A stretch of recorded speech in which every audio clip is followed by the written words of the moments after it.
Shalom Bapak Ibu, dimanapun Anda berada saat ini. Saya percaya bahwa damai sejahtera Allah memerintah di hatimu, di rumahmu, dan di keluargamu. Situasi ini tidak memungkinkan kita untuk bersama dalam sebuah persekutuan. Kita merindukan persekutuan bersama seperti yang tertulis di dalam Ibrani pasalnya yang ke-10 ayat 25. Janganlah menjauhkan diri dari pertemuan ibadah. Tapi situasi ini tidak memungkinkan kita karena kita mengikuti himbauan pemerintah. Menunjukkan bahwa kita juga menjadi warga Indonesia, warga negara yang taat. Tuhan tetap tahu apa yang ada di hati kita. Dan karena itu ibadah di rumahmu tidak mengurangi nilai daripada kehadiran Allah itu. Itu sebabnya saudara, mari kita akan membaca firman Tuhan. Saya percaya bahwa situasi di luar sana membuat Anda takut. Tapi firman Tuhan membuat kita penuh damai sejahtera. Hanya kepada Tuhan kita berlindung. Dan karena itu mari kita berdoa. Abanallazi fis samawat liyataqaddas ismuk liya'ti malakutuka litakun masyiatuka kama fis samai kazalika alal ard. Bapa kami yang di surga, dikuduskanlah namamu, datanglah kerajaanmu, jadilah kehendakmu di bumi seperti di surga. Kami percaya tempat di mana kami berada ada hadirat Tuhan, dan karena itu kami akan membaca firman Tuhan, mengurapi kami, membuka hati pikiran kami. Kami tolak setiap hal yang mengganggu, bahkan yang merampas kebenaran firman-Mu. Kami patahkan, hancurkan di dalam nama Tuhan Yesus. Dan hamba yang Engkau izinkan untuk berbicara dari mimbar ini, Engkau urapi dengan pengurapan yang khusus. Dan karena itu hikmat marifat ada di mulutku. Pengurapan Tuhan turun. Dan setiap kata kalimat yang keluar dari mulutku adalah perkataan yang diurapi Tuhan. Siapa yang mendengar diberkati, berakar, bertumbuh. Dan pada gilirannya berbuah di dalam Engkau. Kami diamkan seluruh suara hati kami. Kecuali suara Tuhan kami mau dengar. Di dalam nama Tuhan Yesus Kristus. Haleluya. Amin. Saudara, kita sedang berada di minggu sengsara. Dan nanti tanggal 10 April kita akan masuk pada Jumat Agung. Saya berdoa supaya wabah COVID-19 ini segera berlalu seperti yang Yesus katakan di kayu salib, sudah selesai. Sehingga kita tetap bersuka cita. Saudara, kali ini saya akan ajak saudara untuk bersama-sama belajar dari firman Tuhan di dalam Mazmur 124. Mazmur 124, Lembaga Alkitab Indonesia memberi judul Terpujilah Penolong Israel. Saudara, perlu kita sadari bahwa membaca Mazmur ini berbeda dengan ketika kita membaca kitab yang lain. Membaca Mazmur perlu perhatian yang lebih. Kita harus perhatikan kaidah yang ada di dalamnya. Kita harus perhatikan tanda baca, aturan-aturan yang ada. Kalau kita abaikan, maka kita tidak akan menemukan pesan yang mau disampaikan dalam kitab Mazmur ini. Perhatikan, dikatakan di sini nyanyian ziarah Daud. Kita perlu clear dulu, berarti Mazmur ini adalah Mazmur nyanyian. Sebab ada Mazmur doa. Ini nyanyian. Nyanyian apa? Di sini dikatakan adalah nyanyian ziarah. Nah, apa itu ziarah? Ini juga perlu kita clearkan. Ziarah secara umum menurut Kamus Bahasa Indonesia berkunjung ke tempat yang dianggap keramat atau mulia untuk kepentingan rohani.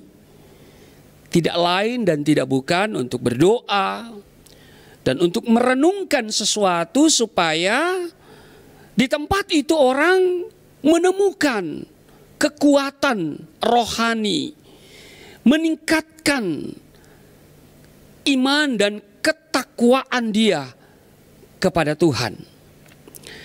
Nah, bagi umat Allah dalam Perjanjian Lama, mereka juga sering melakukan ziarah. Ziarah dalam Perjanjian Lama diterjemahkan dari kata aliyah. Apa itu aliyah? Aliyah itu artinya go up atau naik.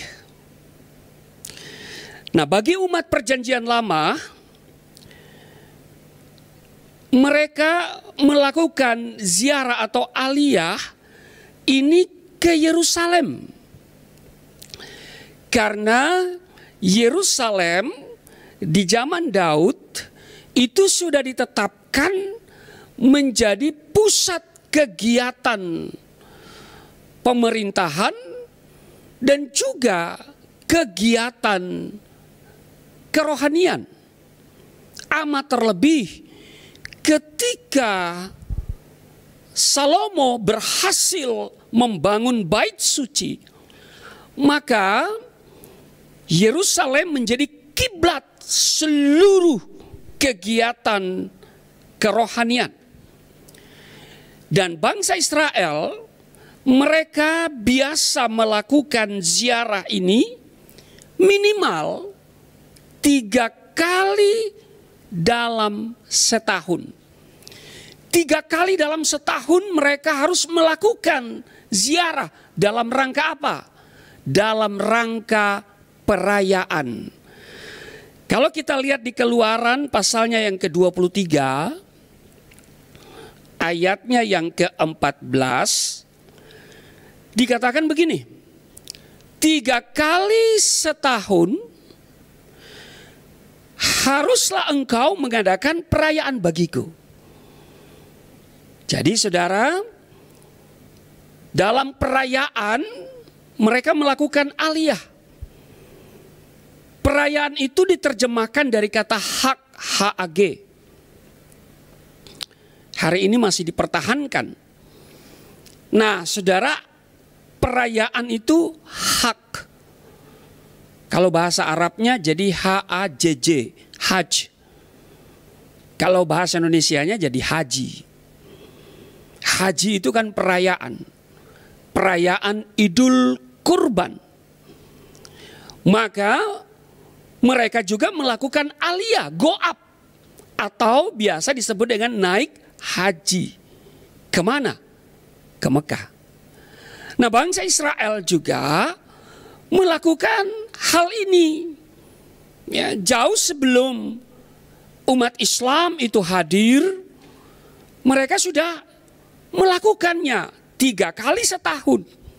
Pada perayaan apa? Yang pertama adalah perayaan Paskah. Paskah Yahudi tentunya ya, bukan Paskah Kristen. Paskah Yahudi yaitu memperingati keluarnya bangsa Israel dari Mesir.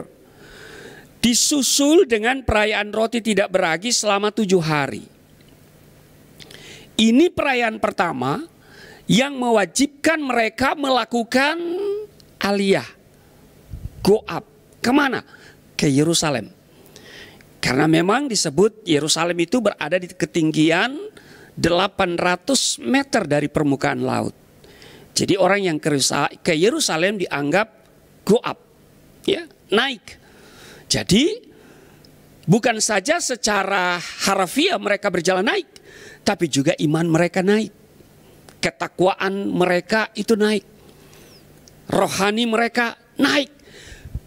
Kesungguhan hati mereka kepada Tuhan juga harus naik.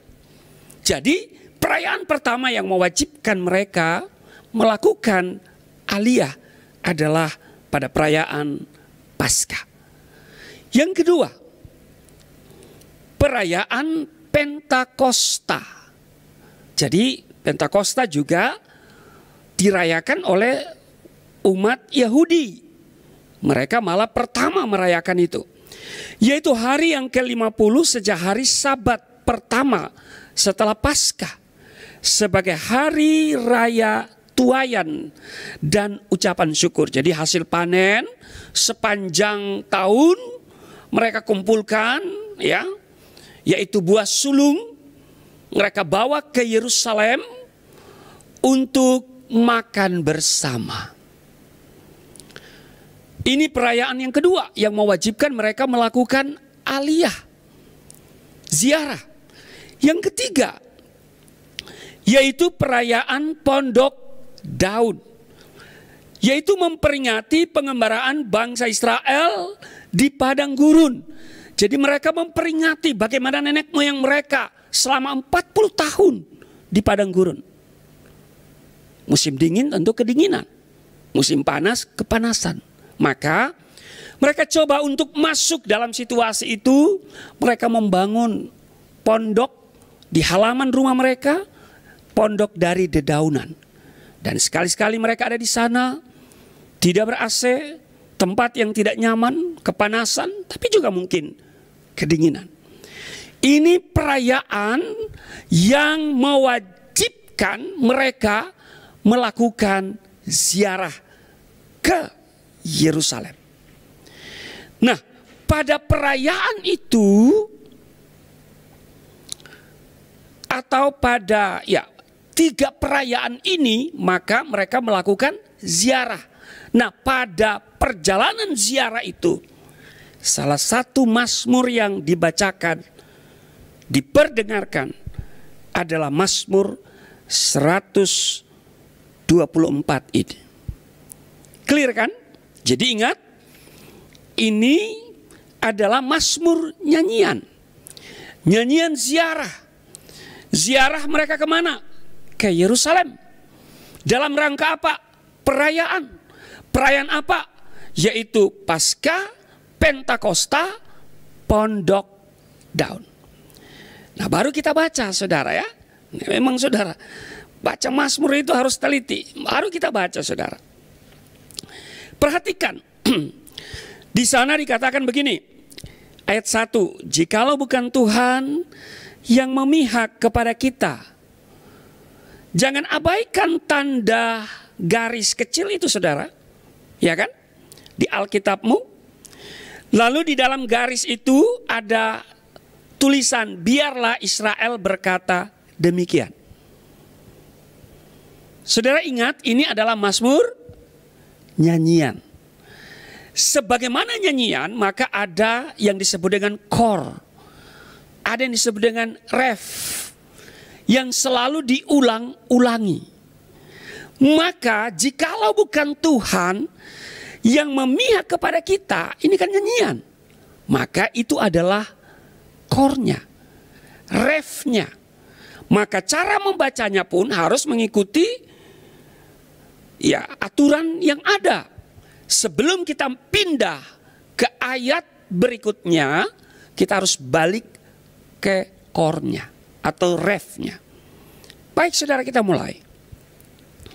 Ayat 2. Jikalau bukan Tuhan yang memihak kepada kita, ketika manusia bangkit melawan kita, ada koma di sana.